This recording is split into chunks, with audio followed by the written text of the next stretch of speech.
What a bunch of haters we have, man. Hearing me as I'm taking my allergy meds and man, what a bunch of haters, man. Good evening, everybody. How y'all doing? Well, I suppose I don't need to even ask. If y'all can hear me, you all can hear me sniffing and everything. Good afternoon, good evening, faithful. Good morning.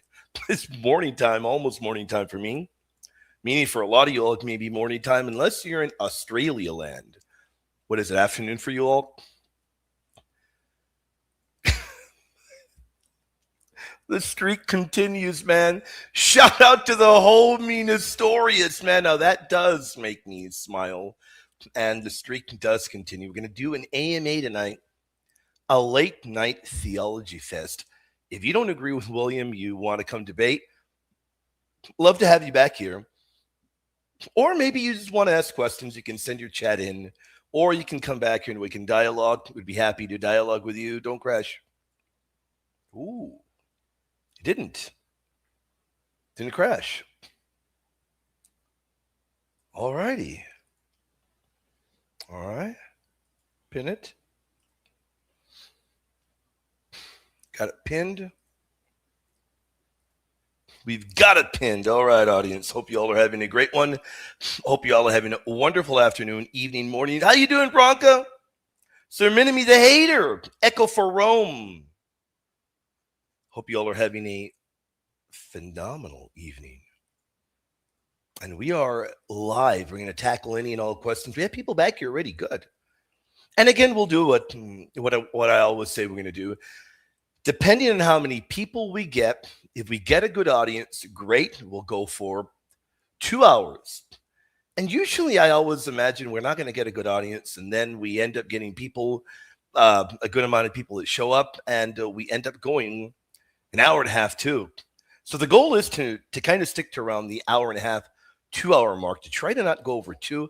Who knows? Maybe we will. I don't know. How y'all doing? I do have my coffee ready, my sugar-free coffee.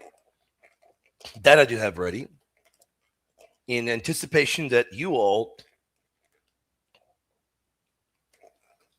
What's going on there? Looks good. Looks good. Hold on. 11:50 in Vietnam. The ministry is worldwide. 11:50 a.m., right? Morning time. How you doing, K-Ron? How you doing, brother? Are you pumping iron right now? Have you already gone to the gym, brother? Thank you for the super chat. Thank you for your support, my friend. And for people that are back here, maybe you're new to being on Patristic Pillars, or maybe you've been here before, you just don't remember the rules. But if you could do me an enormous favor, and on the right-hand side, what is their faith and what is their question? We'd love to have you up. We'd love to bring you up. It's been a long day. I've been at it. We got up early in the morning, recorded material, then we were on radio, and then we did a live show with Gary, and then we went to teach at a local church. Then we came back and we went live in Catholic Answers. Then we went back to teach at a local church. We came home, had a little bit of grub, got coffee for the evening, and we're back live. Maybe I'm finally going to earn the title of being a machine. I don't rest. I know. But the one thing that I do desire more than anything else, do me an enormous favor. For people that we have back here, what is their faith and what is their question? That's what we'd love. We'd love that.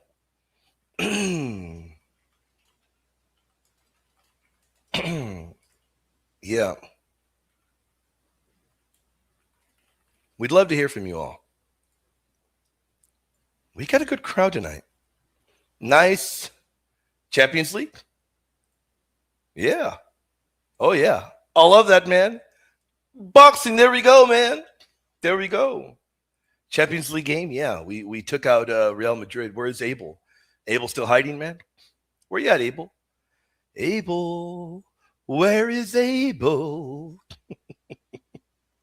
Where's Abel hiding, man? Where's Abel hiding? You got that right, AB. God bless you, brother. How you doing, man? The incredible AB is going to get the ball rolling tonight. AB, thank you for the support. Thank you for the super chat. You don't rest either, my man. Look at that. We have a goated member, Richard. Richard is a goated member.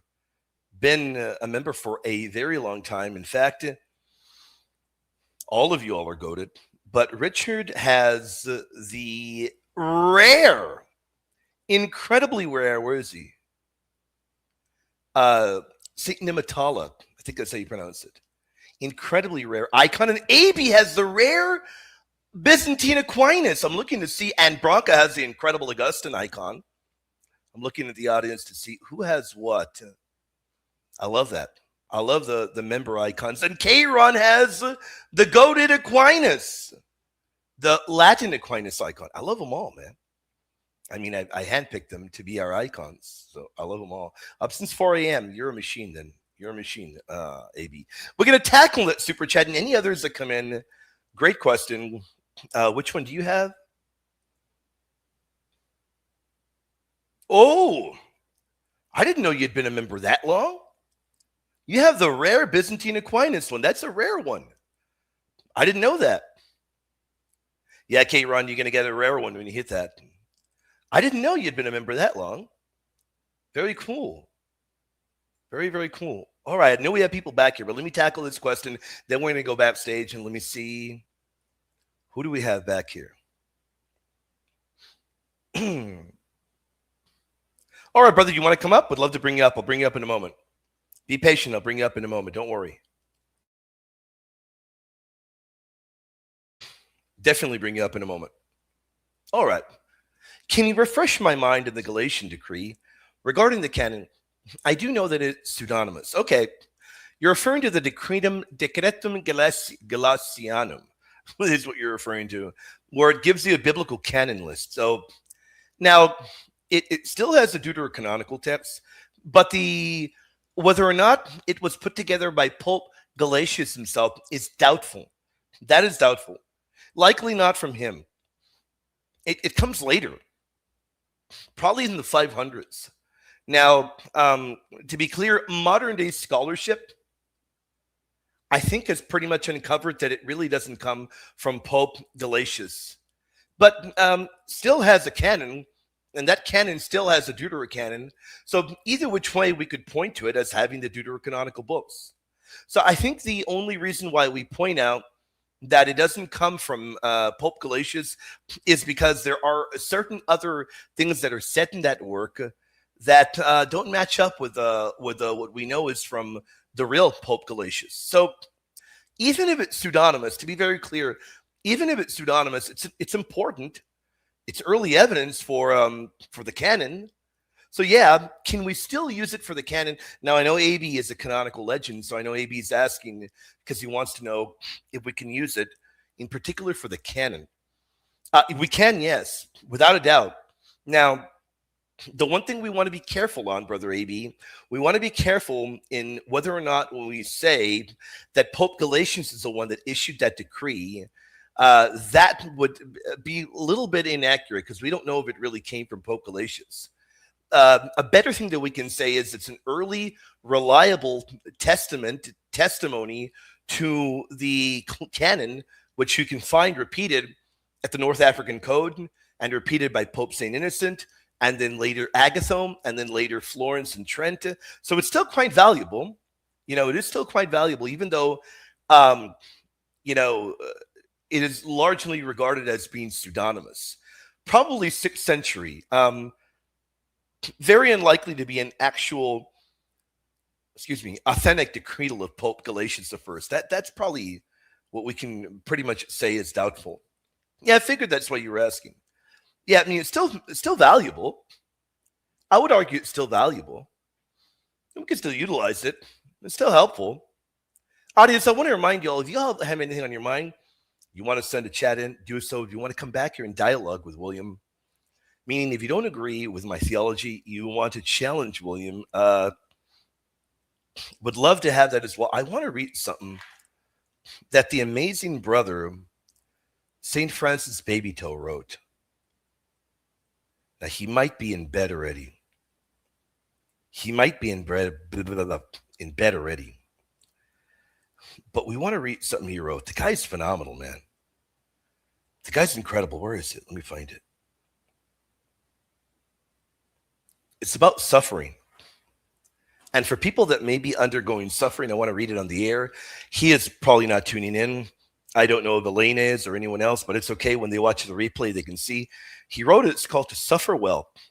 He says, God has touched my soul with a worldless message. It's incredible. To suffer well is to love me well.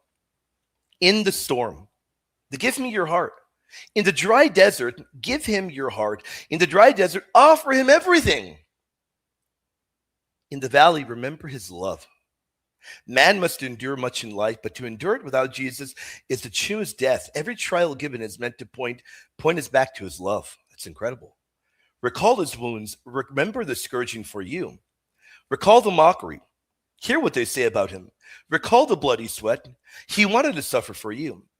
Recall the nails that pierced him. He died because of his great love for you. Suffered because of love. When you suffer, love him back. That's incredible. Wow. I got to hand it to him. He really knows how to write moving material. Great stuff there.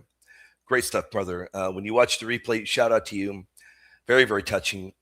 Yeah, let's go backstage. And by the way, for other people that we have back here, we want to remind you all, get back here and we'll bring you up in order. But if you don't want to come back here, you can send a chat in. We'll tackle your question in the audience. We'll tackle it. We'll go to the chat and we'll tackle it in a moment. We'd love to hear from you all, audience. We hope you all are having a wonderful afternoon, wonderful evening, morning. I don't care, wherever you're at. I'm glad that we have a decent crowd.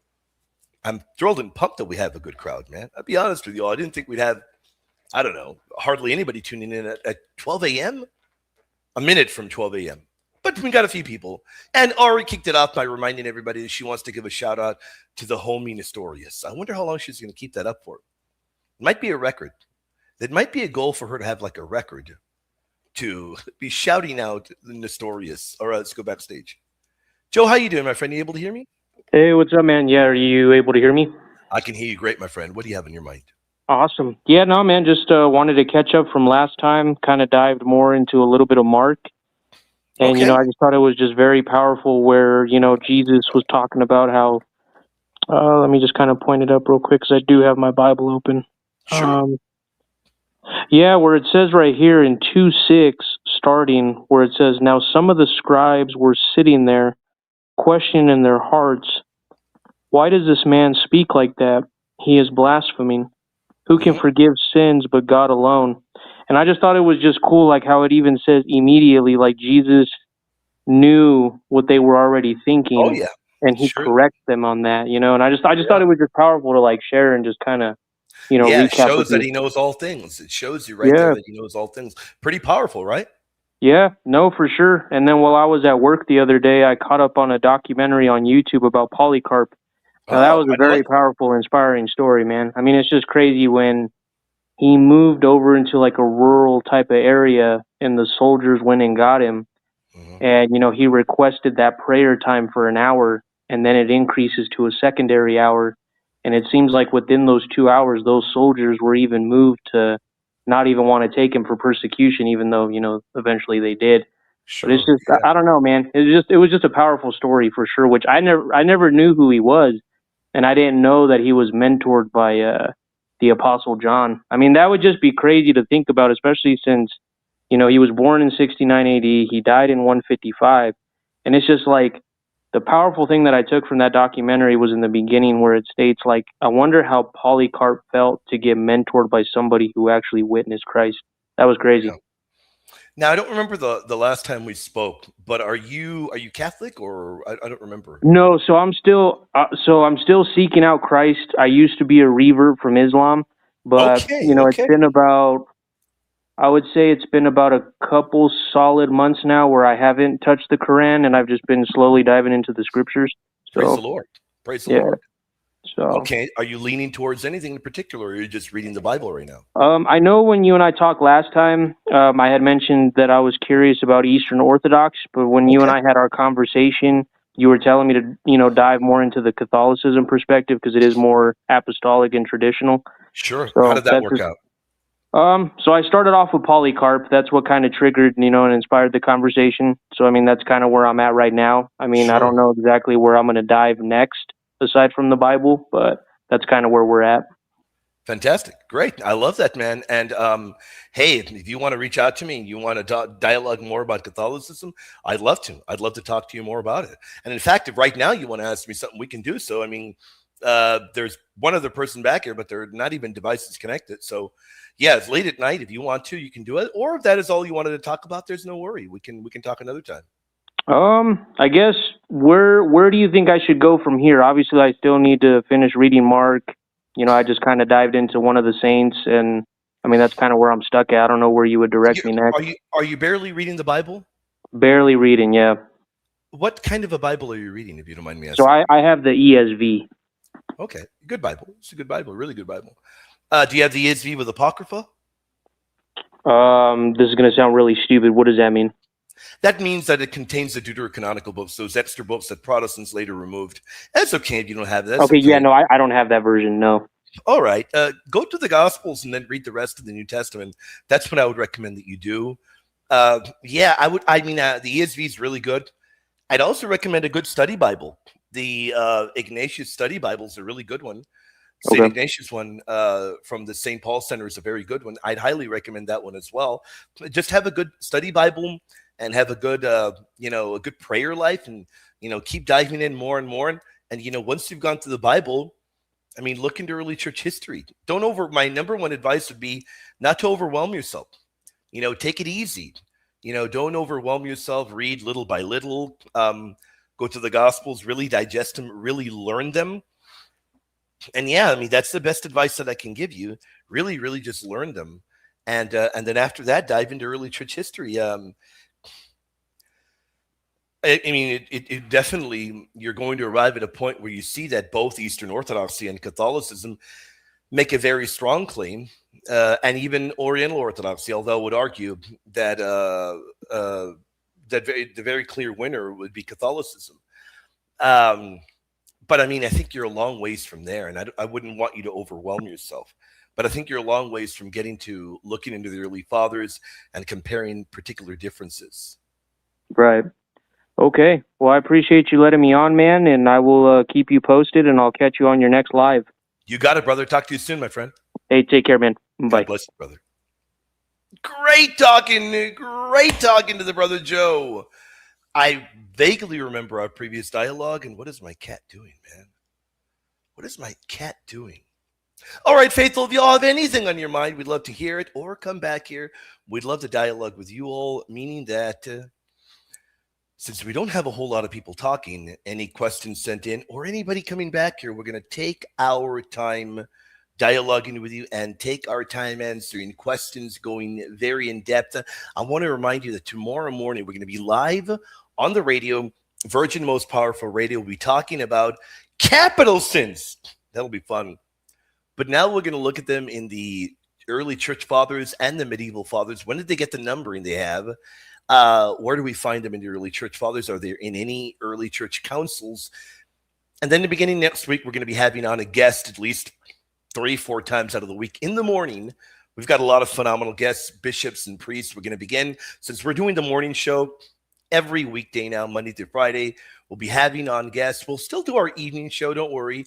Our evening show usually is myself alone. I come debate me, challenge me and everything, AMA, usually what we do in the evening. But in the morning, we're going to be continuing. Yeah, the cat's right there, man. Where is she? Right there. Yeah, wild, man. I tell you, man. Yeah, I tell you. It's terrible cat. Cat from Purgatory. It's terrible, man. It's from the pit of Purgatory, man. It's terrible. But we're definitely going to be having on so many incredible guests, bishops. Oh, man. Got to get the shoulder. The shoulder's all messed up, man. I blame you, Dr. Carlo. I blame you, man. Making me lift like an animal when it came to shoulders, man. That guy's lifts like boulders, man. That guy like side raises boulders, Kron. That guy side raises boulders, man. Hey, side raises boulders, man. Lateral raises for boulders, man. Oh, man. Okay, cool. Do you have Do you have the Ignatius Bible, Brother K. Ron? Great question. By the way, thank you for the super chat. Thank you for the support. Do you have the Ignatius Bible? And hopefully we have people back here that begin talking more. My eyes are tired, so in a moment I might take my contacts off and put my glasses on. If I can remember where I put them. Why would I misplace them? What's wrong with me? It might be over there. All right. Could be over there. Might be over there. I don't know. We'll find him in a moment, faithful. God bless you. I hope you all are doing well. You all are great. So I would recommend you get the Ignatius Catholic Bible. It's a very good one. And my advice to you would be this. My advice would be slow down so you can digest the Bible. Slow down as you read it. A lot of people rush to it and they retain virtually nothing. A lot of people rush to it and they retain virtually nothing. Instead, what I would do is I would read one chapter or even 5 to 10 or 15 verses, really digest it all.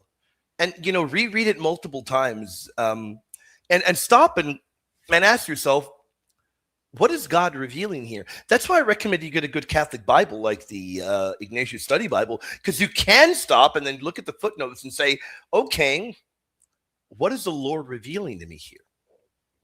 What is the Lord revealing to me here? Another great thing to do is to use the method of the Lectio Divina. Have you ever considered that? It's a great method. That is a classic Catholic way that has been used for centuries. And I think that Brother Lino Molina brought that up many moons ago. This is good. Y'all ever had 7 Brew? Y'all ever had it? Sugar-free, man.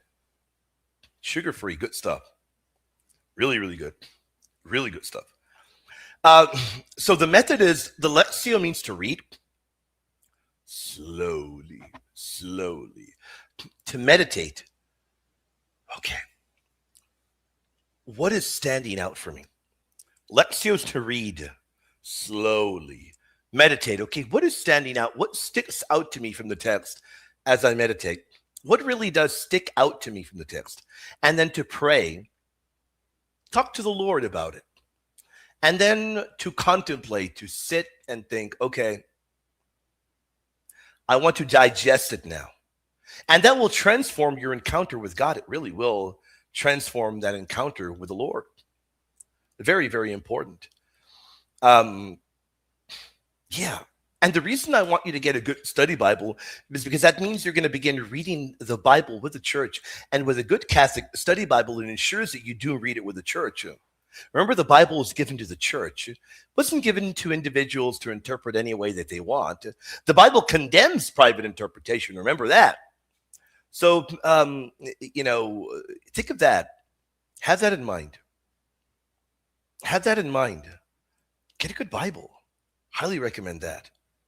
Because a good Catholic Bible is going to have church father quotes and even catechism references. You're going to want to get that. You're going to want to get a good Bible that is good. Don't crash in me. Come on, man. That has good catechism references. That's one thing that you're going to want to do. And the one thing that I've always said is not all Bibles are created equal. I mean, I think you can all agree with me there. Not all Bibles are created equally. So get a good Bible, man. Again, my recommendation is I highly recommend, getting your hands on the Ignatius Study Bible. There's some other good ones out there too, but I really like that one. It's really, really good. Really, really good.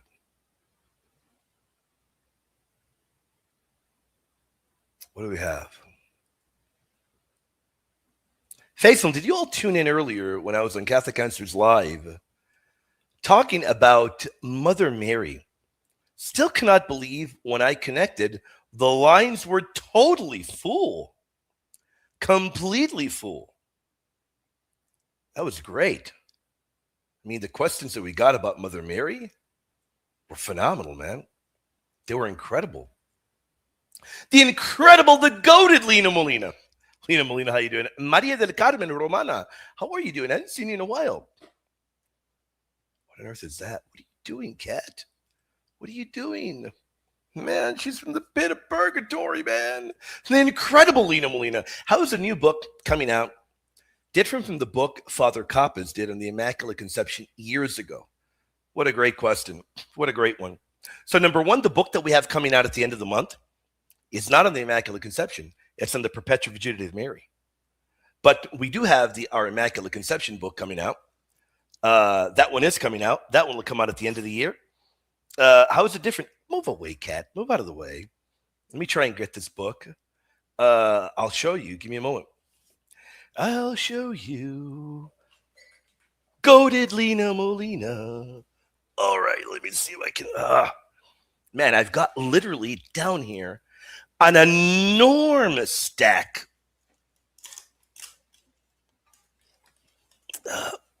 Oh, man, like 100 books here, man.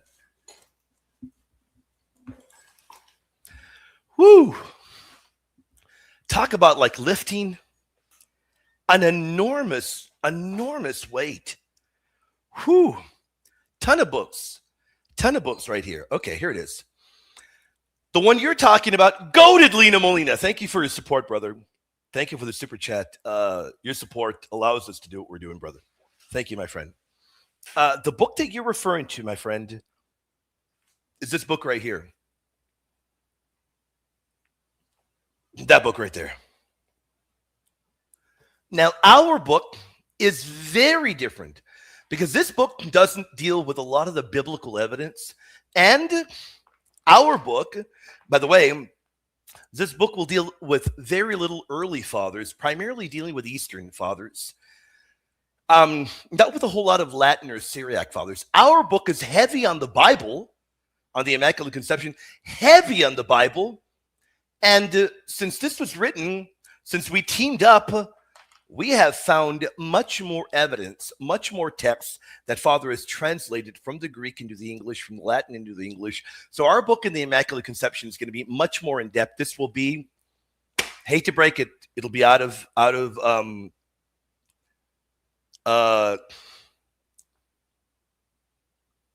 relevancy, but that's a good thing because everything in here will be in our new book and much more with updated information. So yeah, our Immaculate Conception book will be the definitive one on the topic. It'll have all the stuff in here and more, including something new from Palamas. That's right. Something new that isn't in there from Palamas. But the book that we have coming out at the end of the month, it's a great book, right, Lena Molina?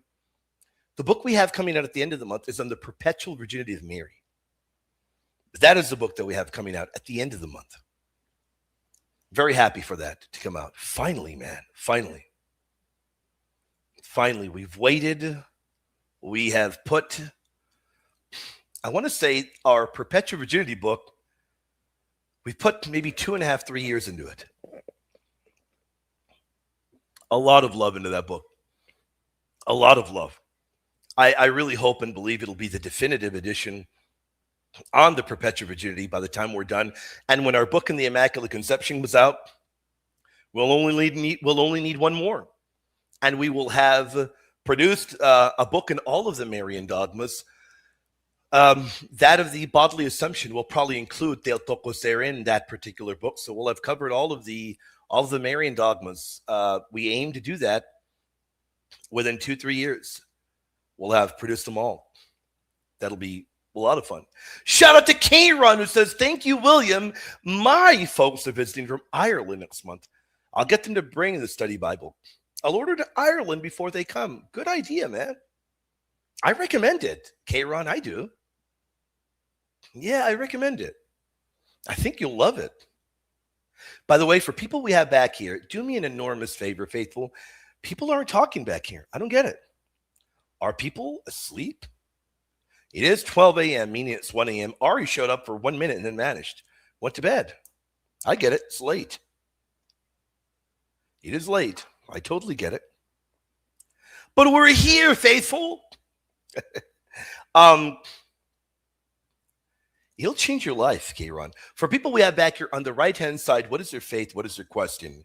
I know we have people back here. For other people that haven't come back here, if you do want to come back here, let me tell you one thing. You can beat the people back here by showing up now and telling me what your faith is and your question, because they're not talking. I get it. It's like, what, 1 a.m.? For some people, if you're in Central Time, like 1 a.m., we hardly rest. We'll be back up in the morning, bright and early, preparing for, what are we going to look at? 7 capital sins in the early fathers. That is going to be so much fun, because we're not only going to look at them in the early fathers. That show, Ari's going to love it. Where do I have my notes? We're not only looking at them in the early church fathers, we're going to be looking at them in the medieval fathers. That is going to rock, man.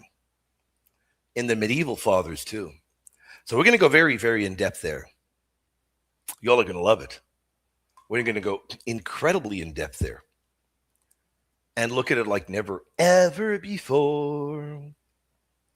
Yeah, that'll be a lot of fun.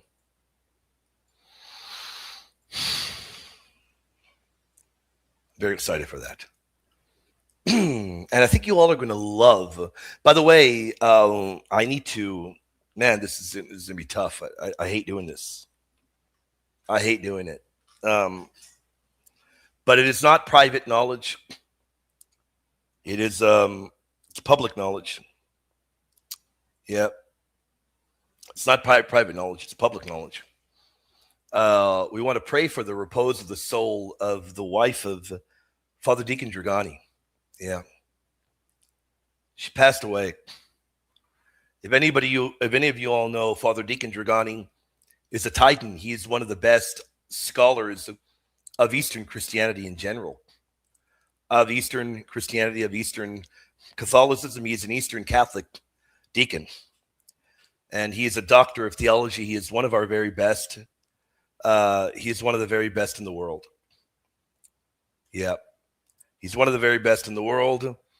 And I got news, dialoguing with him, that his wife has passed away. Yeah. Devastating.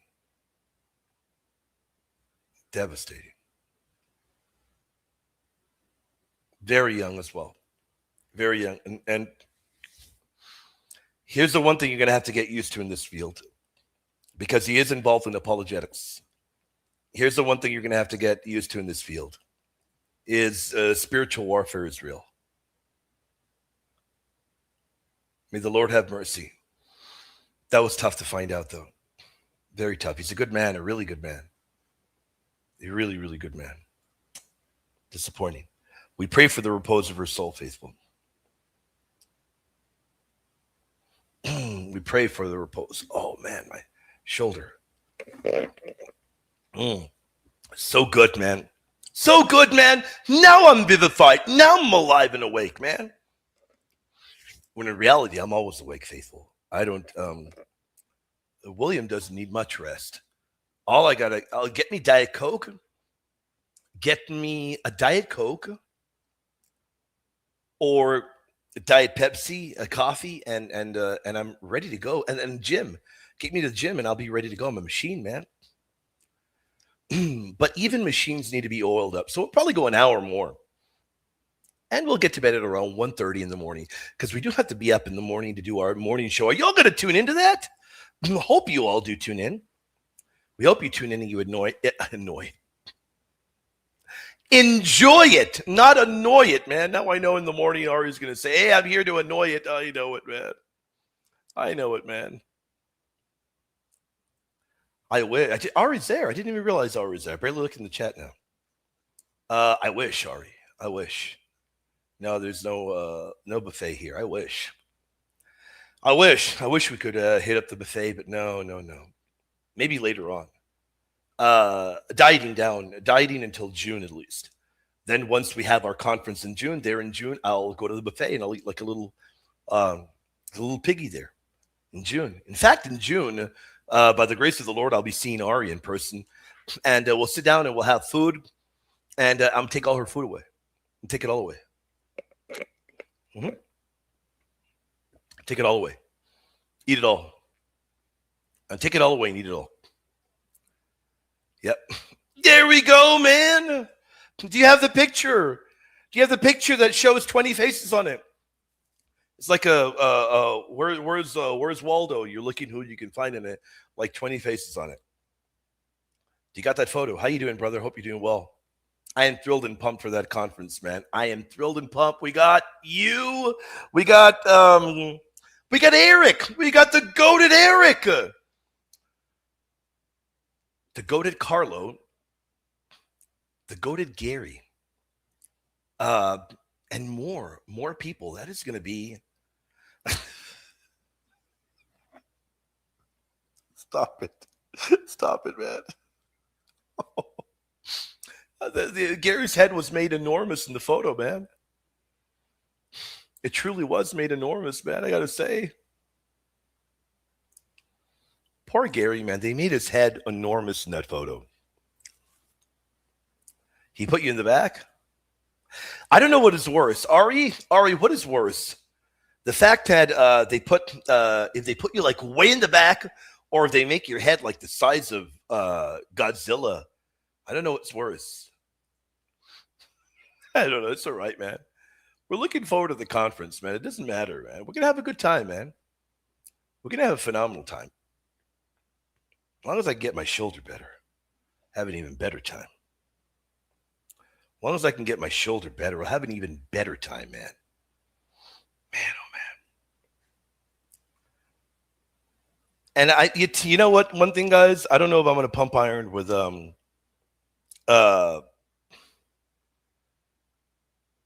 hold on.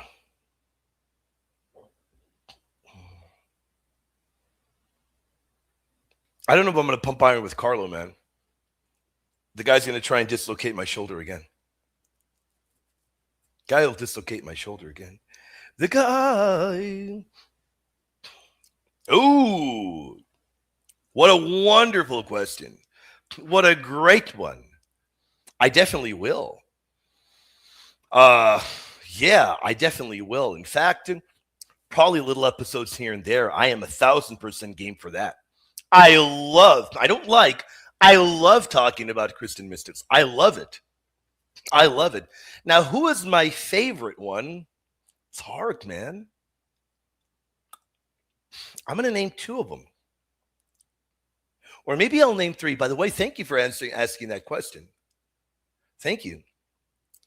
I'm sorry that I didn't post that I was going live, brother. I love you, my friend. I am so tired, and but we're here, brother. Forgive me. Immediately, man. Immediately, hush. You two brighten my You two brighten my evening, man. I love you both. I love you both, man. Oh my goodness, man. I love you both. So yes, I definitely will. And by the way, for people that are back here on the right-hand side, what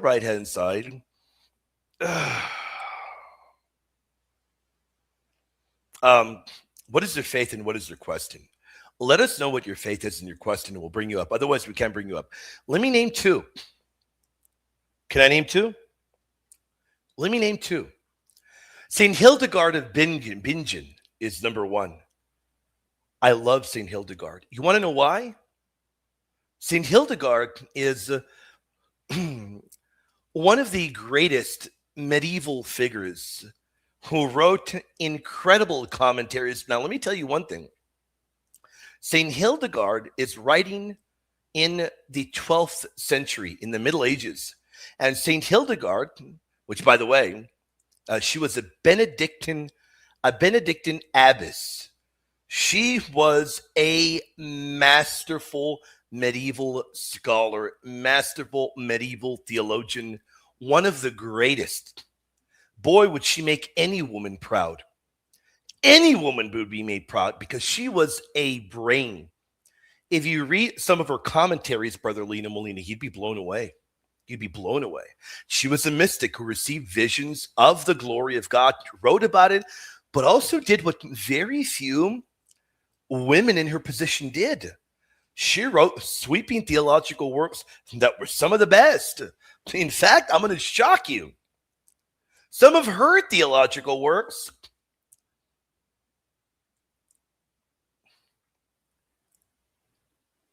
are better than some of the great medieval scholastics. She's one of the best. She's probably my. Can I name three? Can I name four favorites?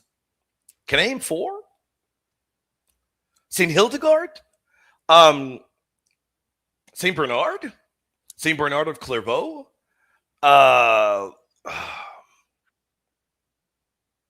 Saint Hildegard, Saint Bernard. Guys backstage, why do you all leave? I was about to bring you up. Oh, that Bronca? Bronca, why'd you leave, man? You had a different name. It said Bronda. I'm like, who the heck is Bronda? I'm like, who's Bronda? I was like, I thought it was like a troll. Like it said Bronda, unless that was somebody else. So, Saint Teresa of Lisieux would be my other one. Man, there's so many of Lena Molina. Forgive me if I'm giving you a lot of them. Forgive me if I'm giving you a lot of them. Can I give you one more? Who did I say so far? I said Saint Teresa of Lisieux, the little way. I said Saint Hildegard, Saint Bernard of Clairvaux, Saint Catherine of Siena. I mean, I can go on and on. I want to stop there. I can go on and on, man. I can go on and on. Faithful, grab that while you can. Grab that while you can. If you have not yet become a patron supporter, Faithful, and you're tuning in right now, somebody incredible, the amazing Kron, is gifting a full free month, meaning my Mad Catholics on Record or John or anyone, if you have not become a patron supporter yet, you get a full free month and you unlock all the material that I do with Father Kappas and tons of more material that I do. Snag that right now before it vanishes, Faithful. I'm telling you right now, it's going to vanish. Snag that right now while you can. While you can. All right, I'm getting vivified, man. I'm waking up. I'm getting energy. Man, my energy is always to the roof. I love it, man. I love it. Let's go backstage. Bronco, what's up, my man? G'day, Will. How you going? Great, brother. How you doing, my friend? Good. Hopefully the sound's all right. I'm driving, so I don't want sound is phenomenal, brother. It's great, brother. Mate, I just wanted to ask a question. I've got a couple of questions. Yeah. It's like you're in my mind. So Good. I sent you a super chat question on the Catholic Answers one about David. It was probably not clear. So what I was reading the part where when the ark had come into see David, or when David saw the ark for the first time, and he was jumping up and down and so forth, and he was happy.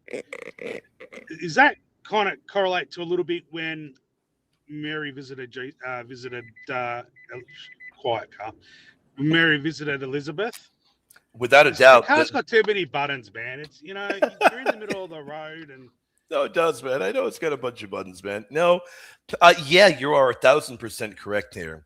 That to see that particular kind of parallel is definitely correct. It was the same go ahead. location too, wasn't it? Sorry, Will. Oh yeah. No, you're 100% correct there. And really, honestly, there's no way at all that can be a mere coincidence. There just really is no way at all. I mean, and you're referring right here. This is a very powerful particular verse right here. You make it larger for the audience to see. It's right there. And David danced before the Lord with all his might. Yeah, I love that particular verse, and you definitely do find that parallel when you get to the New Testament. The direct parallel is to be found linguistically as well in the Gospel of St. Luke, chapter 1, verse 39. when it says right there, and when Elizabeth heard the greeting of Mary, the babe leapt in her womb, and Elizabeth was filled with the Holy Spirit. So yeah, there is no coincidence there in the Bible. That really, truly is absolutely phenomenal. And yeah, it's a direct parallel right there, brother. Mary is a new ark, man. It's right there. Yes.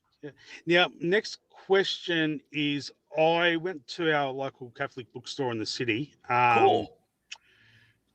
And I wanted to find a Bible with better font. So one of the, all right. Yeah. One of my favorite passages in the Bible is Deuteronomy 28:7, but it's in the King James version of it. So I think, and there's nothing else that's, because all the newer Bibles have different, it's a different version of the 28:7, what I'm normally reading to. So it's got, it's the Lord shall cause thy enemies to rise up against thee, to be smitten before thy face.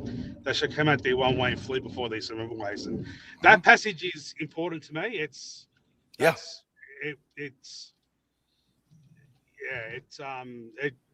was, that got me through like a very very dark time in my life. So whenever I look at a Bible, they've changed the wording to it now. And then I was told that that only saying is in the old King James and the Geneva, and I'm like, all right, fine, it's okay. I'll just have the King James that I've got now. But then I was thinking, no, you can find it. You can find it in the Douay-Rheims, which is the Catholic Bible. It's in the Catholic Bible too. Oh yeah, and awesome. The Douay-Rheims is far superior to the King James. Far superior. That exact quote. Exact. Phrase? The exact one. The exact way. All right, I'll go back there. Beautiful. Because the guy said there's a look on Bible Hub or Bible Channel. I didn't want to bust his chops because he had other people to serve. So, okay, cool, awesome. I'll go back and I'll get it now. Next thing is, great. Are there certain Bibles that you are to read? Like, there might be Bibles where you start off as a beginner, and then there might be Bibles that you read and learn for theology wise. Is that true or no? Is it just you know what I'm saying? I kind of know how to word it properly. Yeah, I think you mean like a Bible that'll be good for a beginner. You read the King James, and no, I read the ESQ or whatever it is. Does that make sense? Yeah, but are you saying, is there a good one for beginners, or what is the question? Yeah, I guess are there certain Bibles meant for certain things, like certain? Yeah, I believe so. I think that the ESV is a very good Bible if you are really looking for a rock solid translation. The ESV is really good. In fact, I would get the ESV with Apocrypha. That's what I would get. Oh, that's my next question. Yep. Is there a book just with the Deuterochronicles book in it, or do you have to get an actual whole Bible? Does that make sense? No, yeah, you're gonna have to get a whole Bible. Yeah, you're gonna have to definitely get. Yeah. You're. I'm not entirely certain if there is one.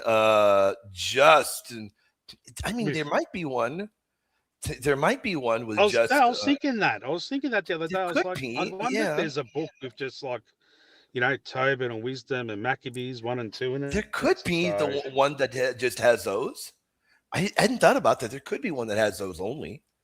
That's possible. You and Gary can write one up. There you go. There you go, man. There you go. And Gary and I are definitely thinking about. We are definitely thinking about something. Something very exciting. We're thinking about putting together another Bible study course on a Deuterocanonical book, where the whole Apocrypha Apocalypse team, similar to the Book of Wisdom, which Gary did about 2 years back. It's pinned to our Patreon wall, but there is something similar. We're thinking of doing, I don't know, maybe the Book of Sirach or maybe some other Deuterocanonical book, to where we go through all of the chapters. We provide patristic commentary. We go through it all. And we're thinking about which one. We might let you all vote on that very soon, and begin, doing courses on that, to make, to go over another Deuterocanonical book for you all. I did notice when I was in the bookshop or the Catholic shop that it did have there were books of wisdom and spiritual Maccabee, but separate books explaining it.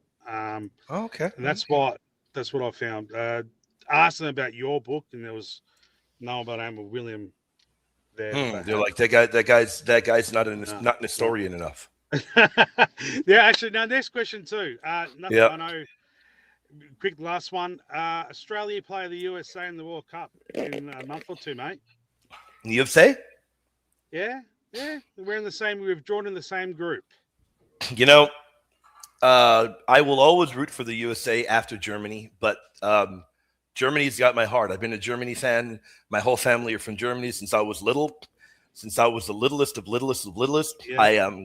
I've been a Germany fan, so I wish the USA well, but I've been a Germany fan since I was a child. In fact, I've seen the German national team play about 10 times, including about 5 times in Germany. I've met Jogi Löw before we won the World Cup. I've met Jürgen Klinsmann. I have I've been to multiple games. I'm a Germany fan, and I will be, for the rest of my life. So I hope the USA win, but I won't cry if they don't win. No. They'll lose to the Socceroos. They might. I understand. I understand. But you guys won't beat Germany. I'll tell you that. No, mate. Australia won't. They won't do much. But you're right. Like I've got Italian background. My father and mother are from Italy. So okay, cool. I remember watching Italy in '99 again, knocked out, in '94 and '98. Oh, so you're an Italy fan? Okay. Yeah, look, that's the heritage. It's the they're I know they haven't made it lately. But I mean, they got 4 World Cups. They're a phenomenal team. Nothing can be said about that. They're a phenomenal team. Yeah. No, beautiful. All right, mate. Well, have an awesome day. Thank you for answering the questions. And love you, Bronco. To bed, man. Love you, my friend. Have a great one, brother. Ciao, mate. Take care, my friend. We're here, man. We're here rocking it. We'll be here. We'll do an hour and a half total. You are up next, James. You are, and your course suggestion is up next. Holy mystics, ora pro nobis, laudetur Jesus Christus. Do consider my latest course suggestion. End the prayer to Saint Bernadette. I will ping you. Can you do that? Can you ping me right now? I will put my phone right here with me, brother. By the way, how's your evening doing, brother? How's your evening? How's your morning? It's not evening for you. What time is it for you, man? What time is it for you? Is it morning? What time is it in Singapore world, man? One day I'll visit Singapore. I've heard you all have good food. One day I'll visit you all. I know Daniel's been all around the world. Daniel, how's the food in Singapore? Daniel's been all around the world. How you doing, brother Daniel? Love you, my friend. I know Daniel's been all around the world. He's probably been to Singapore. How's the food over there, Daniel? Is it good? How's the food over there, man? How's the food in Tokyo, Daniel? Be honest, man. Daniel is a legendary Texan man. So Daniel would know, how is the food in Tokyo compared to Texas food? Be honest, man. Catholic, how you doing, my friend? How you doing, brother? Good. How are you doing? Doing well, brother. How's your evening going, man? It's good. It's good evening. What was that image there? But the kids did not want to get to bed, but they got the kids to bed. So, what time is it where you're at? 1:40 or earlier? Yes, sir. 1:40. Okay. All right. 1:40 a.m., man. It's like 30 minutes and I'm good. So you got a little kid, right? You got a little baby? Oh, we have 2 kids now. We're a third's on the way. Praise the Lord. Praise the Lord, brother. That's awesome, man. So enjoy you being able to be up late for the time being, man. Enjoy it, man. Free late time, because if I'm up late, it's probably like taking care of the little one. Free late time is what I mean. Mm-hmm. Free. When is your baby due? July 20th.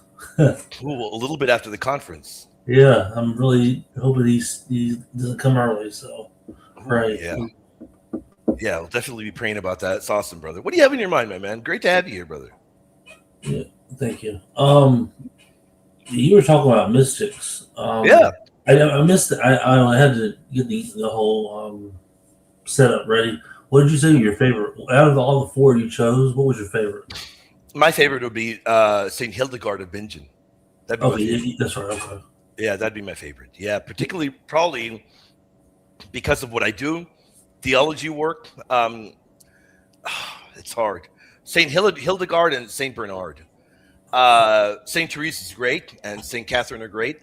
But in terms of theological prowess, it's going to be Bernard and Hildegard, miles ahead in terms of theology. So I'd go with probably Saint Hildegard and then Saint Bernard. If I had to put them in any particular order, I mean they're close to being tied. I don't know. Maybe Bernard will win. Bernard might edge out Hildegard a little bit because of Bernard's incredible Mariologies. Might edge her out just a little bit. Mm-hmm. And also, do you know of any like potential saints that are going to be doctors of the church? In your opinion, anyone that's going to? Oh man, I'm not sure. I know. I'm not sure about that. I don't know who would be up for doctoring. Yeah, that's something that I don't know. Maybe anybody in the audience. Maybe you all in the audience. Maybe you all have an idea. Or maybe anybody in the audience can tell us who would you all like to have be made a doctor? Yeah, in terms of who would be made a doctor next, I don't know. But I'd love to hear what the audience, what they would want. That's what I would love to hear. Yeah. What about you? What do you have in your mind? Mother Teresa. That's gonna be a surprise. Well, Padre Pio, Mother Teresa, and Saint Louis de Montfort. Those are my three. St. Louis de Montfort is definitely incredible. Yeah. And Mother Teresa's like personal. It's not so much theologically only. It's like theologically personal Dark Knight letters. I mean, they're Padre Pio, hands down for me. Mystic. Oh yeah. Doctor. Yeah. Oh yeah. St. Louis de Montfort is incredible.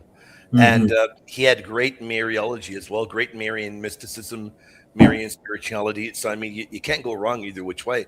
I'd love for him to be made a doctor, though. I wonder, I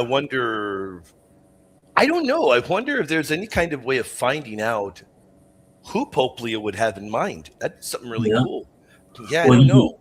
You could write Pope Leo. There was a couple that talked to Pope Leo, or was it Pope Leo directly when they met him? And then about Fulton Sheen, now we have Fulton Sheen being beatified. So there you go. When is that going to be? It's going to be pretty soon, right? September. What is it? September? Early September? I don't know. Wow. I love that, man. Right around the corner, man. You need to ask Fulton Sheen for your shoulder. I do, man. I'm telling you that my shoulder, man, is a little bit sore. But you know what? Funny enough, today I didn't work out. Today was a day off. It's better when I work out. It's better. Mm-hmm. It alleviates the pain, believe it or not. But I'll be all right. It's a little bit sore. Not too bad. A little bit sore. I'll be all right. Be perfectly fine. Tomorrow I get to the gym, and I'll be great. I'll be phenomenal. Yeah, I need to get to the gym. My gym is at home. Yeah, man, you got to do that, man. That's okay. That's okay. Get free weights. Buy some free weights. Get a barbell. Get an Olympic barbell or an easy curl bar, and get some weights and pump iron at home. If you have trouble getting to a gym, or maybe there's no gym nearby, get some free weights, man. You can work out there at home. Yeah. 9/10 of it is motivation. They did the cardio, they did deadlifting, legs. Don't skip leg day at all. Yeah, no doubt. Yeah, you gotta get on the ball, no doubt. Yeah. What you were talking about the Deuterocanonical books. Do you think? Yeah. Is Tobit considered a work of fiction? Like, well, you know what about fictional work? What would you consider Tobit? I don't think so. I would prefer the view of multiple early fathers that viewed Tobit as they viewed Second Maccabees as historical. Yeah, I don't think it is fiction at all. In particular, the fact that you have elements of Tobit worked in by our Lord, particularly in the Sermon on the Mount, and then you've also got Tobit very clearly worked in the Book of Revelation. To me, indicates Tobit is meant to be taken as a historical work, and I don't think it is a work of fiction. Yeah, I heard that one time at school. I was like, "This is why I need to go to Catholic school, because all the secular schools are just like crazy with their wild theories." Wild stuff out there. Oh yeah, their theories are all over the place. I agree 100%. Yeah. Well, I hope in the meantime I can get back every day or every so often on this podcast with you and talk. Would love to have you coming up, brother. Keep coming up, man. Keep coming up. I love talking to you, brother. I will talk to you definitely at the conference. We will have much time to talk. We'll have a lot of fun too, brother. A lot of fun. All right, man. Take it easy. God bless you, my friend. Have a great one. Wonderful talking with the brother, man. Incredible. And I got to say, you're right. The greatest Mariologist of all time. Subtle doctor. He's referring to the great, the legendary, the masterful, the goated, blessed Duns Scotus. He's not a doctor, ecclesia, purely because he's not a saint yet. You're right. You're 100% right. Come on, Pope Leo. Come on, Pope Leo.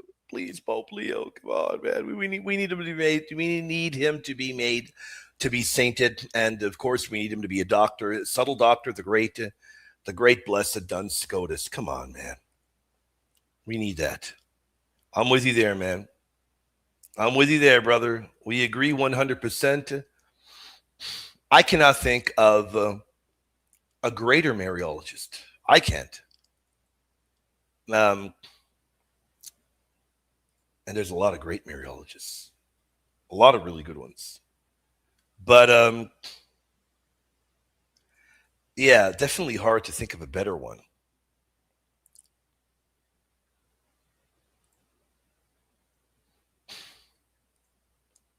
St. Bonaventure is also great.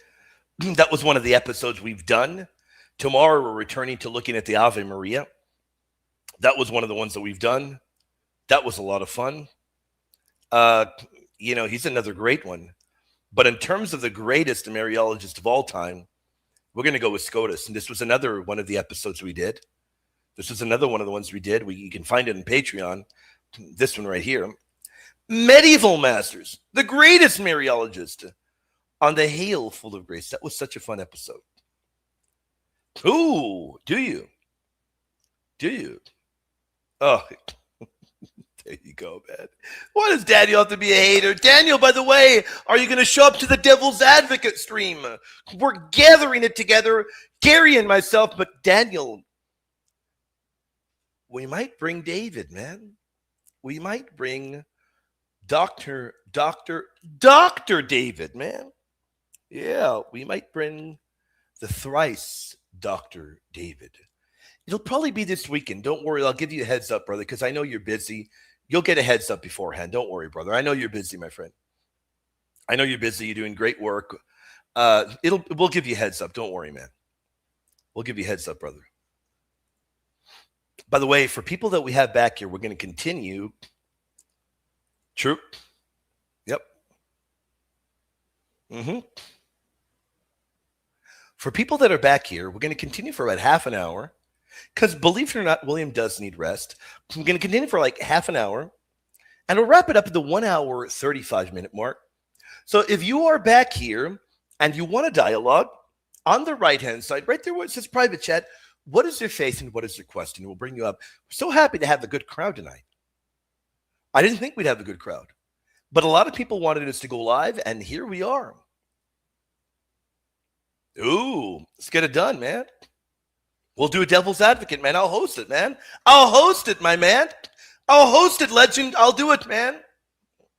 Let's get it done. I love it, man.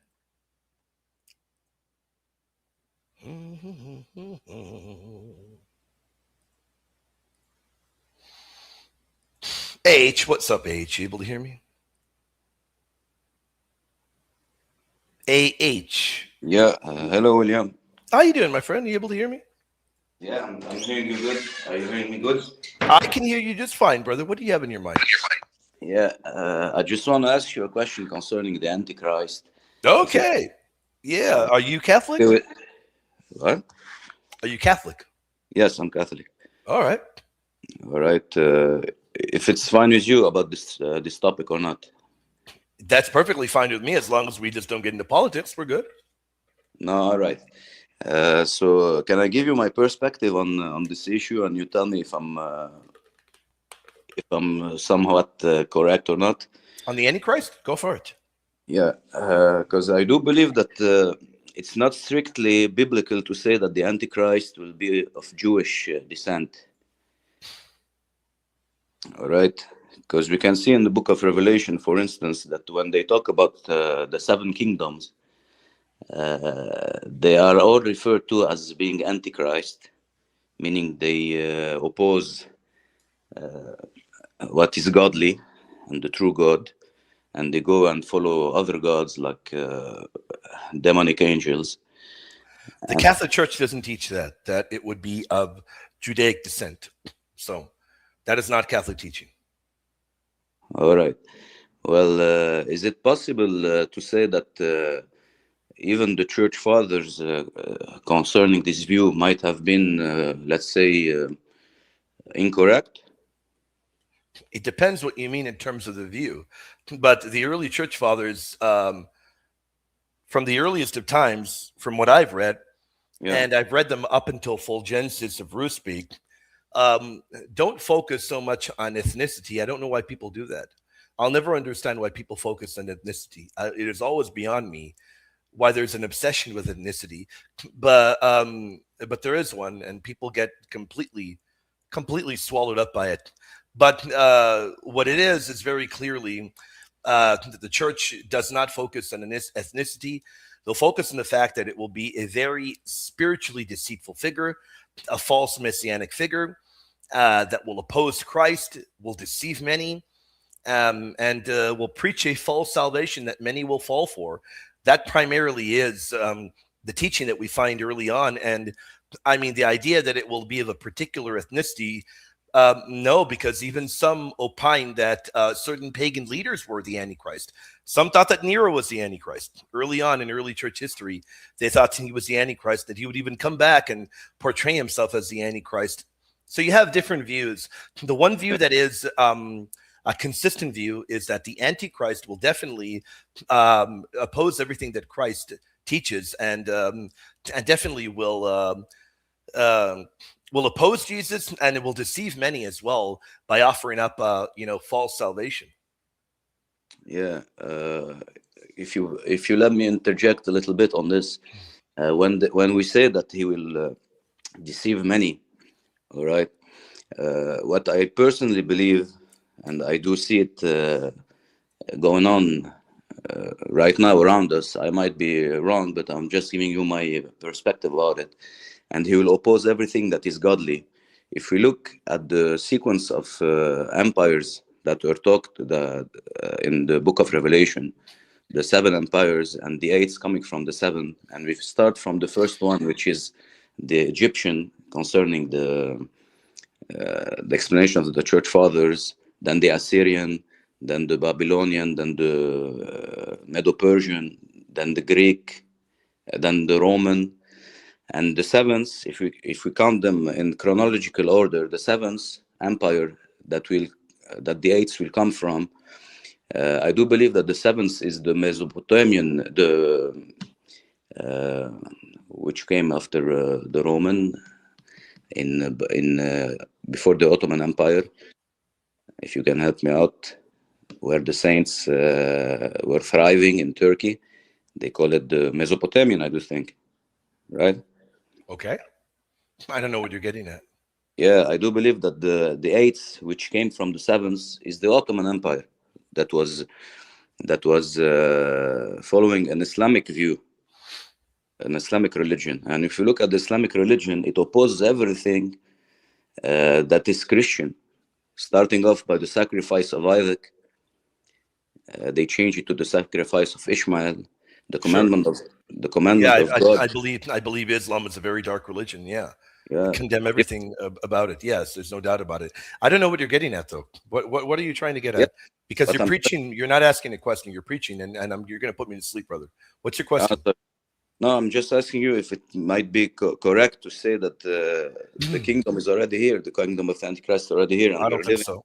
I don't think there's any evidence of that at all. There are absolutely zero signs of that the Antichrist is here now. There's zero signs of it. But of course, in every century, in every decade, you have people that are claiming that that the Antichrist is here now. Where's the evidence of it? That's what I'd like to see, because very clearly we know that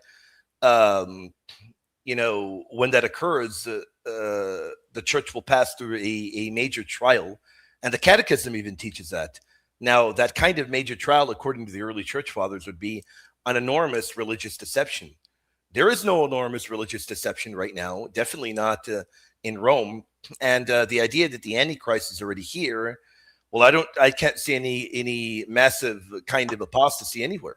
I don't see it anywhere. I see quite the opposite. I see Christianity, by the grace of the Lord, flourishing and picking itself up from the ground, especially in Europe and in the USA, flourishing beautifully, magnificent numbers of people flowing into the churches. Now, from your particular point of view, what I gather is you are looking at things from a very dark perspective, rather than looking at things from the positive perspective. Now, the idea that the spirit of Antichrist is already in the world, I see no evidence of it. Remember, the Bible tells you that there will be certain things that we see, like a great apostasy. Where is the great apostasy? A great global deception. Where is that? So where's the great apostasy? Where's that? Well, what would I would say about the great apostasy is the fact that you have more than billions of Muslims following another religion. That has nothing to do with apostasy. That has to do with heresy. You don't even know what you're talking about.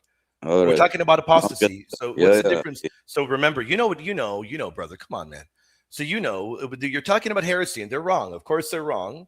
There's no doubt about it. We're talking about an apostasy, because those Muslims, unless you're arguing that all those massive amount of Muslims apostatized from Catholicism to go to Islam, that most definitely is not the case. So that definitely wouldn't fit the bill. Even the early church fathers talk about a great apostasy. But of course, not a great apostasy as Sedevacantism would put forth. We would never put forth such lunacy, but we don't see anything of the sort. So what would lead me to believe that that the Antichrist is here right now? I see nothing of the sort. I'm not on board with that. I respect your belief, but I just don't see it. All right. So one of the bases of the appearing of the Antichrist is an apostasy that's going to be taking place. Mm-hmm. Yeah, I definitely agree. I think so. All right. No, I don't see any kind of worldwide apostasy. I just don't see that right now, and so many other things that would have to come to fruition. I just don't see it. Now, I know the arguments put forth, and I'm just not convinced, my friend. All right. Well, thank you very much, William. Do you have another thing? Do you have anything else in your mind? Well, let me think of Sure. certain question. Concerning the same subject? Whatever you want, yeah. Well, I have nothing on my mind right now. I don't want to ask. Okay, well, if you want to come up again another time, brother, there's no more. I'd love to hear from you again. Remember, even though I don't agree with you, I respect you. Thank you very much. No, I know it's a bit far-fetched, the idea, and I know it's an idea that I'm introducing from my own perspective, but it's a bit weird to see that even at the place of the temple in Jerusalem, they built the Dome of the Rock, and it's the Ottoman Empire that sealed the Eastern Gate with a cemetery to prevent the priest from entering, which we know will come. I think that you're looking for any particular sign, and because you've convinced yourself already that the Antichrist is here. Now, do I believe that Islam is of Antichrist? I do. But do I believe Islam is the Antichrist, and the Antichrist is here now, and we are in the final times, meaning the final few years? I don't believe that. I do believe Islam is dark and is of Antichrist, but in terms of fulfilling prophecies for the end of times, I think you're just really trying to fit anything into that, and it just doesn't work. All right. Okay. Hey, my friend, God bless you. I look forward to talking to you again, brother. God bless you too. Thank you very much, William. Have a great evening, brother. Great questions, faithful. We're gonna, as I told you all, we're gonna go up until an hour and a half. You all are incredible, man. And this is a phenomenal question from the legendary King Baldwin. Brother, how you doing, my friend? We love you dearly. God bless you. King Baldwin, the man, the myth, the legend. Every knee should bow, those in heaven, and of those on the earth, and of those under the earth. Who are the ones under the earth? Well, I think that this is a good verse for purgatory. I do. I think it's a good verse that can be used for purgatory. And hey, Father Kopp has agreed with me. Do you remember that? I don't know if Brother Daniel is still here right now. I haven't looked in the chat. Daniel, do you remember Father Kopp and myself was that about a month ago during Christology? Father Kopp said that is a pretty good verse for that as well. Yeah, so we've got to remember the Greek idea in theology, and the theological world of Greek. What's the term I want to look for? The Greek realm, I think, is what I'm looking for. You have in heaven angels and saints and holy ones. On the earth, the living saints. And then under the earth, you've got the dead. You've got the what's the word? You've got the dead. You've got the netherworld, if you mean. So very clearly, it doesn't mean the damned. It can't mean the damned in hell. We don't believe it means that. I believe it can fit in with purgatory. Remember, purgatory is for those who are already saved. They already belong to Christ. And I believe the language being used here by St. Paul can lend itself to that. Forgive me. A little bit of a cough. Come on, man. Forgive me. I think when you read under the world, under the earth, forgive me, that you can get from that a kind of general category for those that are dead. They're no longer alive.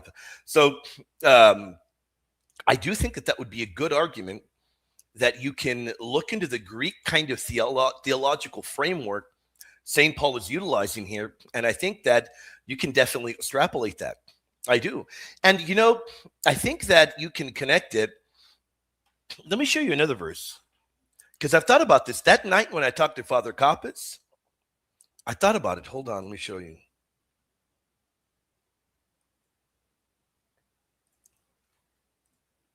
I thought about it. Hold on. We love Hollistan.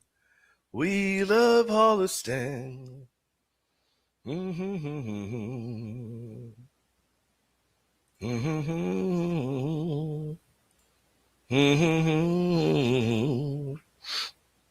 So I thought about it a lot, and you can find similar language right here in Revelation 5. Let me show you all. Let me show you this. King Baldwin, the man, the myth, the legend. Let me show you. King James Version.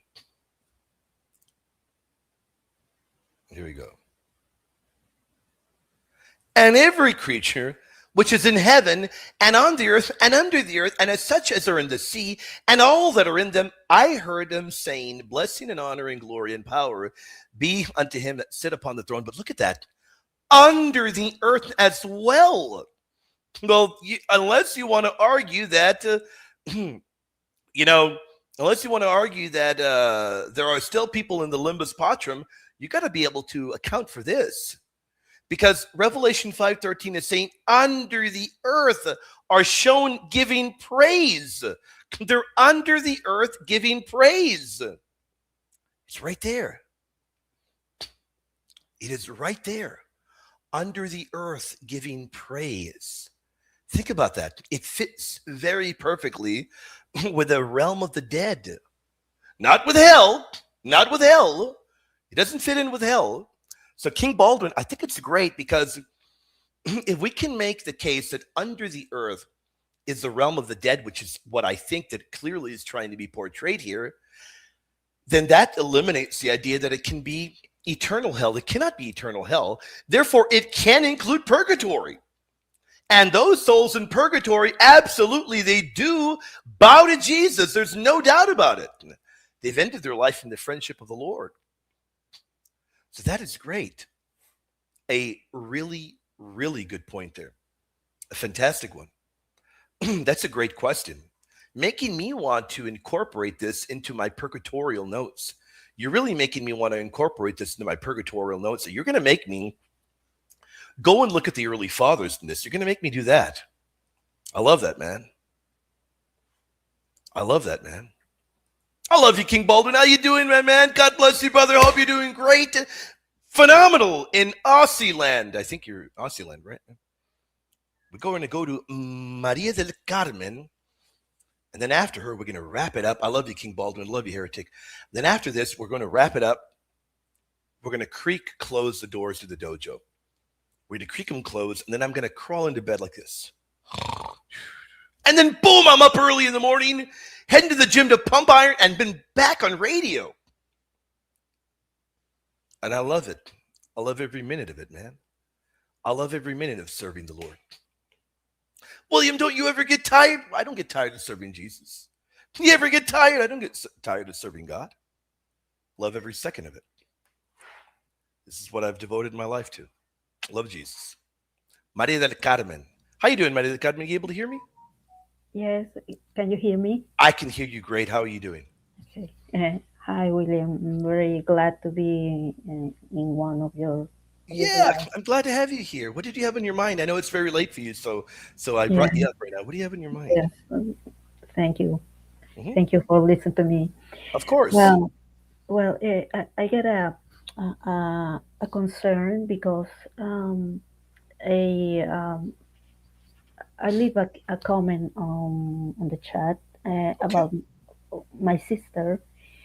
She lives long ago in Germany. Well, not exactly in Germany, but she's living in several countries, but mainly she's in Germany.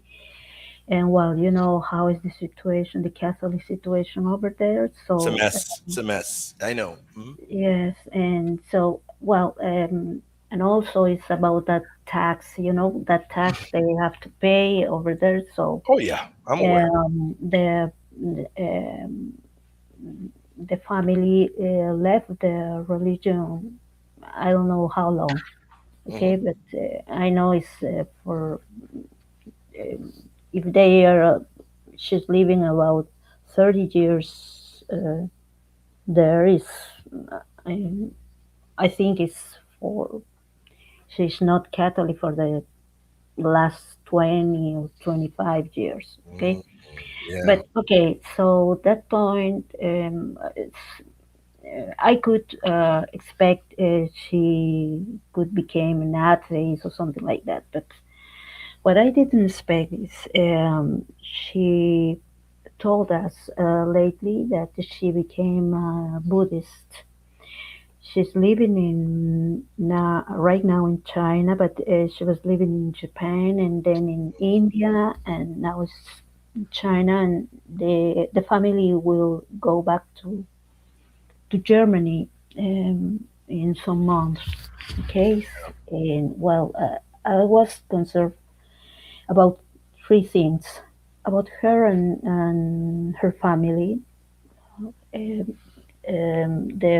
fate of the family first. Second, we have an election here in Peru, and one of the candidates for the president is a very traditional Catholic. Good.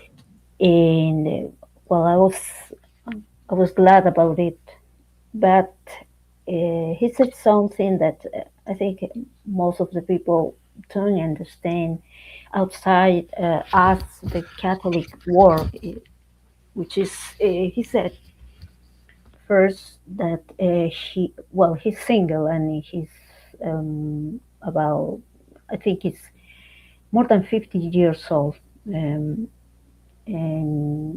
people,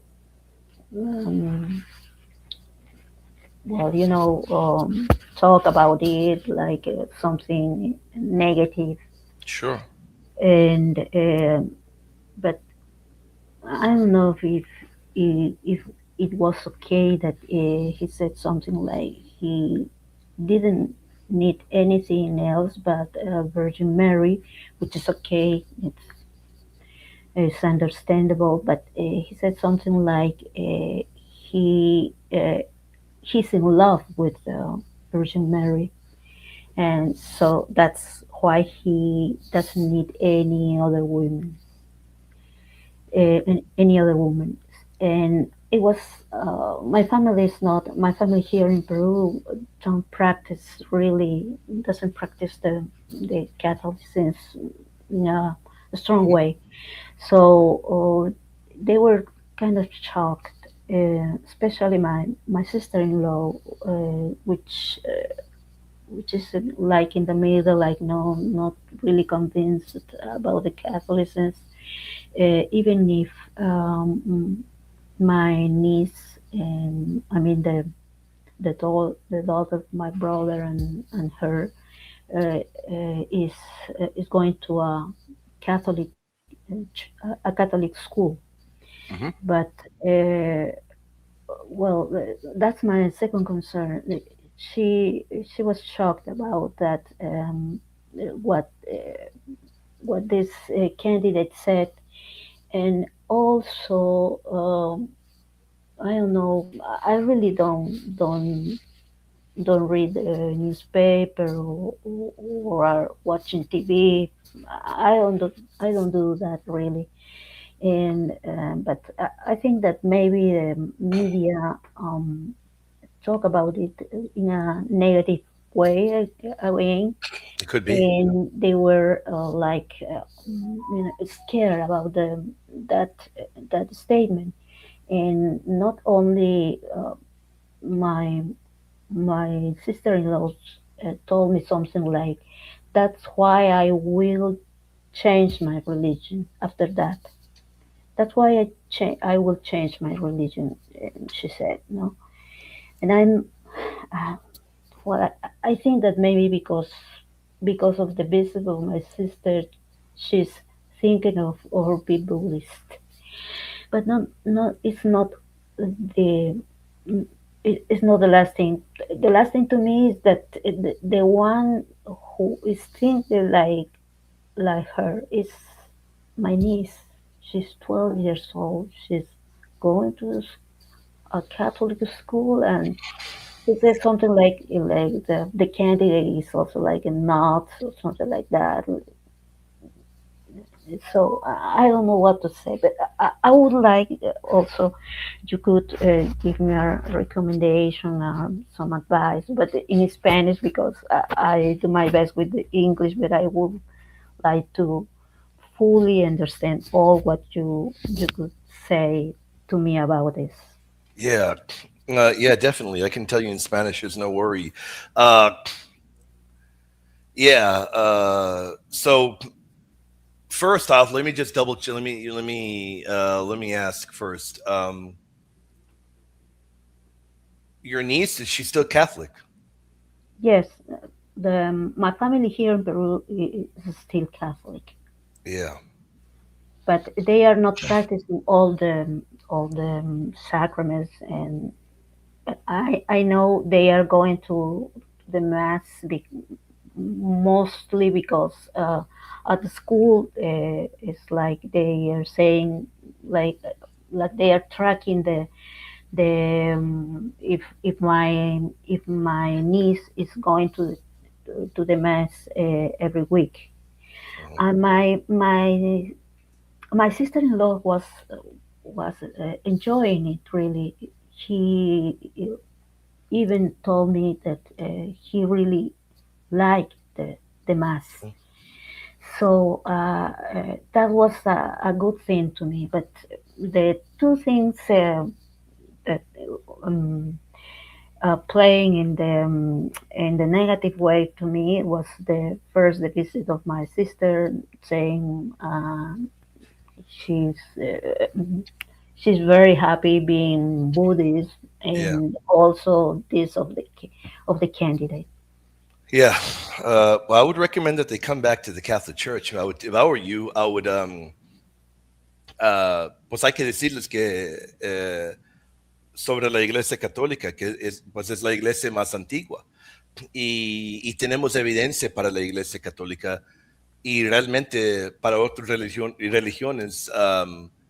Por ejemplo, las cosas que leemos de Buda, no tenemos mucha evidencia para eso. Pero para la Iglesia Católica, sí tenemos evidencia. La Iglesia viene de los apóstoles y tenemos evidencia que Jesucristo fundó la Iglesia.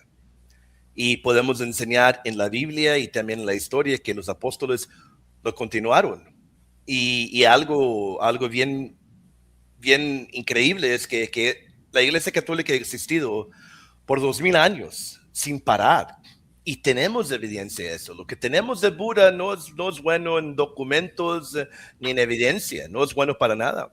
Entonces, otra cosa que para mí es bien importante es que enseñarle a tu familia que la Biblia viene de la iglesia, que realmente tenemos sacramentos reales. Eso es importante, que en la iglesia tenemos algo que no tienen ahí en el, no sé cómo se dice en español, budismo, ¿sí se dice? Sí, budismo. Budismo. Y en budismo no tienen los sacramentos reales. Y nosotros sí tenemos eso. Hay que decirles que en la iglesia hay gracia real, tenemos confesión, perdón de pecados, tenemos la Eucaristía, que es el cuerpo y el sangre de Jesucristo. Y para mí lo más importante es decirles la verdad, porque realmente nuestra fe es increíble. Decirles que, mira, Jesús está presente en la Eucaristía y la iglesia enseña que es el cuerpo de Cristo, y podemos enseñar que todos los primeros cristianos creen eso.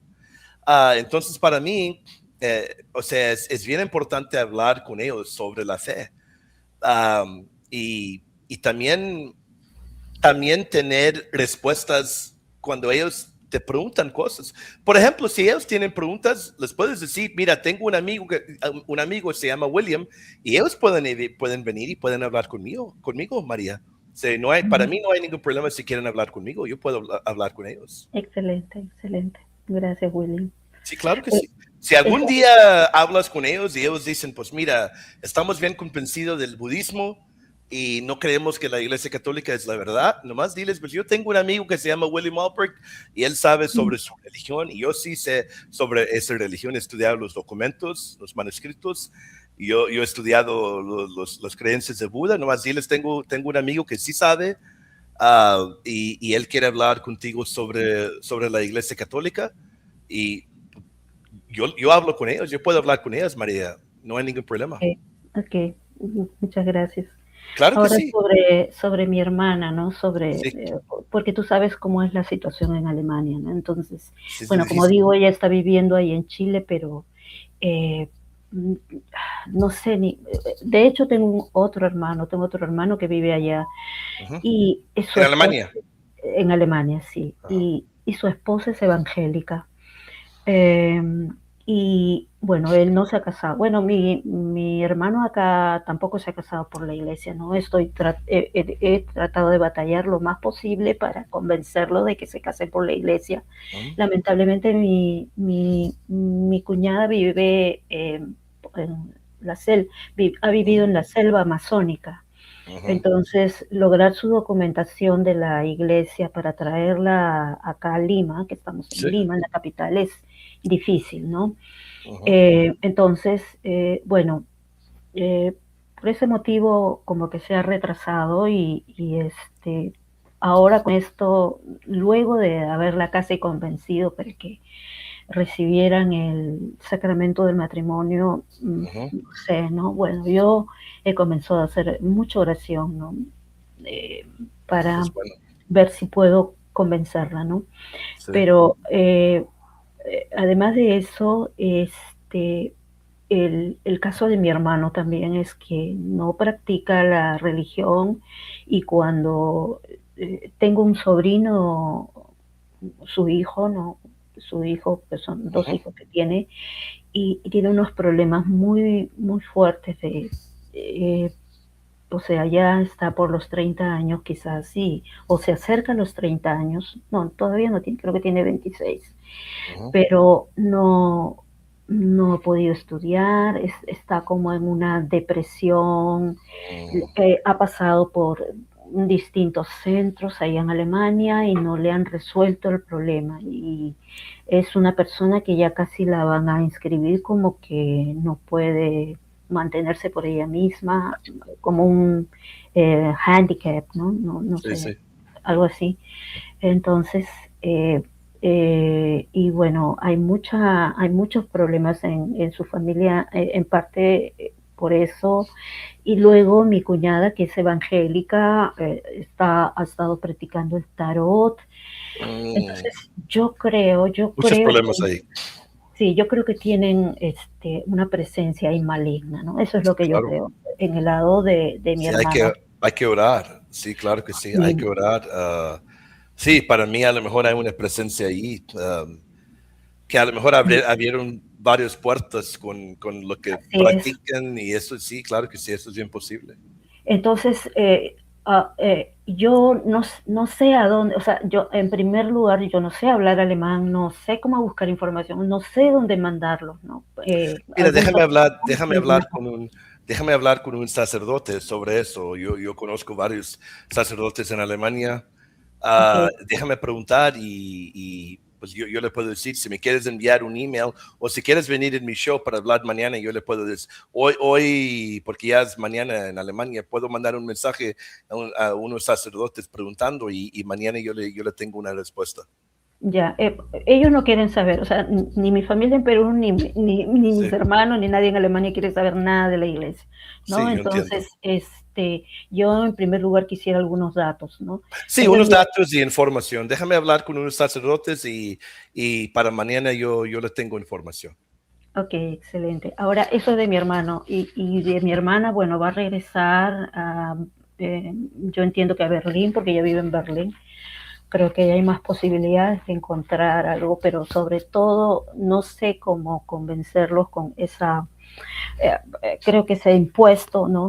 Es lo que más los aleja de querer, Sí, los alejaría de regresar, porque ese fue el primer paso que dieron. No sí, queremos aportar dinero, entonces renuncian a la iglesia, ¿no? sí, sí. Y porque en Alemania tienes que pagar. Sí, sí. Entonces, bueno, eso también, ¿no? No. Sí, es una situación difícil. Para mí es una situación difícil. Realmente hay que hablar con ellos y va a ser algo bien delicado que realmente van a rechazar. Pero la misma cosa que le dije sobre el budismo, aunque no son de esa religión, la misma cosa, vas a tener que hablar con ellos sobre la iglesia, decir, mira, Jesús fundó una iglesia y enseñarles sobre la Biblia, que eso es la verdad. O sea, muchas veces no quieren escuchar eso, pero hay que decirles, mira, la iglesia existía antes y son evangélicos, ¿verdad? No, mi No. cuñada, la que es casada con mi hermano, ellos viven en Essen, ella es la evangélica, ella es la que ha hecho esto del tarot. Mi hermana, la primera de la que te hablé, que estuvo de visita acá, ella no practica eso. Ok. Sí, Ujú. sí, no, para mí hay que enseñarles en la Biblia que la iglesia es la iglesia de la verdad y pues la verdad, la verdad va a ser difícil porque ya Sí, han rechazado todo porque eso, pero mis sobrinos y mi cuñado, bueno, no sé en qué está mi cuñado, ¿no? El alemán, ¿no? El esposo de mi hermana. mira, Pero mis sobrinos sí, ateos, ateos. De mira, hecho, el menor comunista o algo por ahí, ¿no? mira, le digo esto, María, le voy a hacer una gran ayuda. Si no lo hago mañana, lo hago el sábado. Cuando empiezo mi show en la noche, empiezo hablando en inglés, pero por un parte de mi show hablo en español y voy a venir con evidencia que la iglesia católica es la iglesia de la Biblia y voy a tener información para, a lo mejor esa información, cuando lo pongo aquí en mi show, a lo mejor le puede ayudar a tu familia, pero yo digo que el sábado en la noche, si quieres Okay, venir a ver, y yo vengo y vengo con evidencia, con imágenes y puedes venir y podemos hablar más sobre esto. okay, okay. Ya, muchas gracias. Le voy a esperar, ok, el sábado. Okay, I will do my best to be. Okay, Maria. God be- bless you. We'll talk soon. Thank you very much. You're welcome, definitely. Great talking to Maria. We're going to help her out. We're going to do our very best to help her try to bring her family back to the fullness. We're going to do our very best, and we're going to do it in Spanish. Not tonight. We'll do it another night. Tonight, we got to close the doors of the dojo because William is smashed. I've been at it and up since 7 in the morning. It's almost 2 a.m. and I've been at it nonstop, but I feel great, man. In fact, I'm going to lie down and probably read and study more theology on my phone before going off into sleepy land. Faithful, you all are incredible. Before we close the doors of the dojo, I do want to tell you all, thank you so much. Thank you so much for your support. Thank you for showing up. I didn't think we'd have a good crowd when we went live at nearly midnight. I thought, man, we're not going to have a good crowd. We're going to have such a tiny crowd, maybe, I don't know how many people, but you all showed up.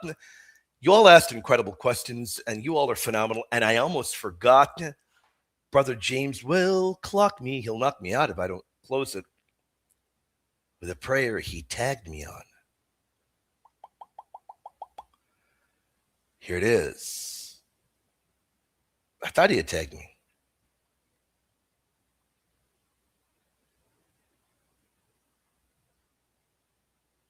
He sure did. I love it, man. Brother James, the man, the myth, the legend.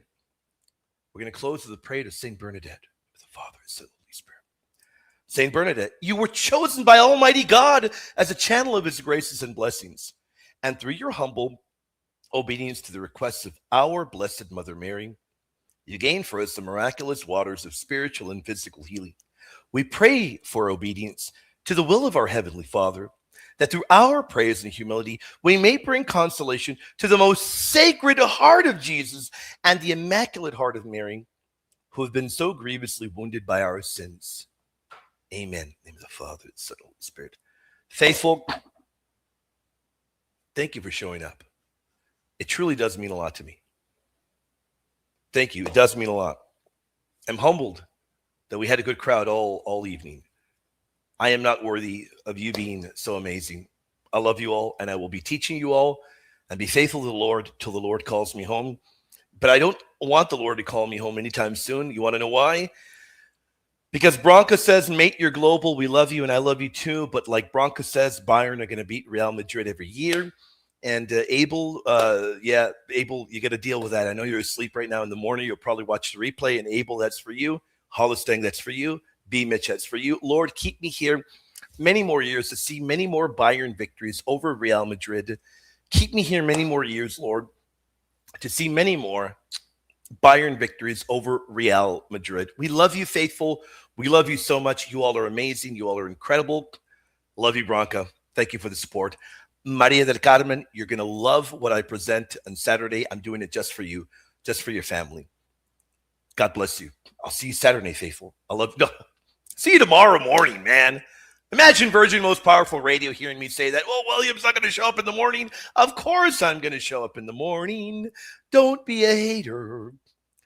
Faithful, I love you dearly. You all are beyond phenomenal. You're not good. You're phenomenal. I love you all. God bless you.